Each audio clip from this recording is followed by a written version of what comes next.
पुराने मकान पर बारिश जोर से पड़ रही थी। बादल गरज रहे थे, आसमान में बिजली चमक रही थी और हवा इतनी तेजी से चल रही थी कि लगता था जैसे सब कुछ उड़ा ले जाएगी। बिजली चमक रही थी और एक टूटी हुई खिड़की दिख रही थी। खिड़की के पर्दे हवा में उड़ रहे थे और घर के अंदर का अंधेरा और भी भयानक लग रहा था। पक्का ना विजय, तुम्हें यकीन है कि यह सिर्फ एक पुरानी कहानी है? प्रिया ने पूछा। उसकी आवाज कांप रही थी, उसके चेहरे पर डर साफ दिख रहा था, लेकिन उसने अपने आप को संभालने की कोशिश की। विजय बहादुरी दिखाते हुए सर हिला दिया। उसने अपने दोस्तों को तसल्ली देने की कोशिश की, लेकिन उसके दिल में भी थोड़ा सा डर था। चिंता मत कर, बस एक पुराना मकान है, हम सब ठीक रहेंगे। उसने जंग लगे गेट को धक्का देकर खोला। गेट की चीखती आवाज ने रात के सन्नाटे को तोड़ दिया। हवा जोर से चाली, जैसे उन्हें चेतावनी दे रही हो। पेट जोर से हिल रहे थे और पट्टे हवा में उड़ रहे थे। इसको अनदेखा करते हुए वो कंपाउंड के अंदर चले गए। उन्होंने अपने कार्डमोन की आवाज को भी सुन सकते थे, जो रात के सन्नाटे में और भी भयानक लग रही थी। उन्होंने इस मकान के बारे में कहानियां सुनी थी, कहानियां जो उन्हें बचपन से सुनाई गई थी। लोगों के गायब होने की कहानियां, ऐसे लोग जो इस मकान में आए और कभी वापस नहीं गए। रात में अजीब आवाजों की कहानियां, आवाजों जो रात के सन्नाटे को तोड़ती थी और लोगों को डरा देती थी, लेकिन उन्होंने कभी विश्वास नहीं किया अब तक। अब वो खुद इस मकान के अंदर थे और उन्हें हर आवाज और हर चीज भयानक लग रही थी। अंदर की हवा भरी ठंडी थी, हर जगह धूल की मोटी परत थी। मकदी के जाले हर कोने से लाटक रहे थे। सीलन की बदबू उनकी नाक में भर गई। विजय ने अपना फोन निकाला। कमजोर रोशनी मुश्किल से अंधेरे में घुस रही थी। देखते हैं क्या मिलता है, उसने फूसा फूसा कर कहा।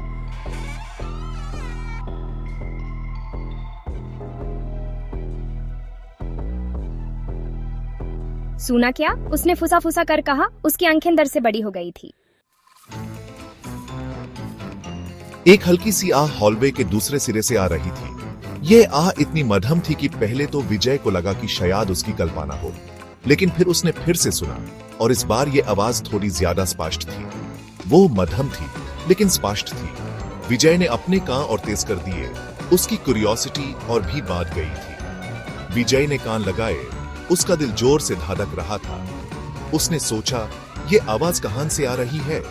उसका मन एक अजीब सी घबराहट और उत्सुकता से भर गया। बस हवा है, उसने कहा, शांत रहने की कोशिश करते हुए।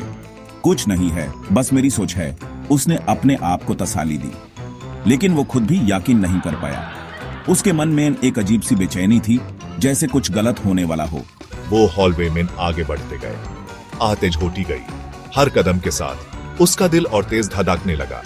इसके साथ एक और आवाज आ रही थी, एक हल्की लय ताल वाली चैंटिंग। ये चैंटिंग उसके मन में एक अजीब सी गूंज पैदा कर रही थी। वो हॉलवे के अंत तक पहुंचे। आवाजें दरवाजे के पीछे से आ रही थी। उसने सोचा, क्या ये सच है या सिर्फ मेरा वहम? प्रिया का हाथ कांपते हुए हैंडले की तरफ बढ़ा। उसने अपने आप को हिम्मत दी और धीरे से हैंडले को घुमाया। दरवाजा खुलते ही उसने देखा, दरवाजा खुल गया। चैंटिंग रुक गई। प्रिया, वो सुना?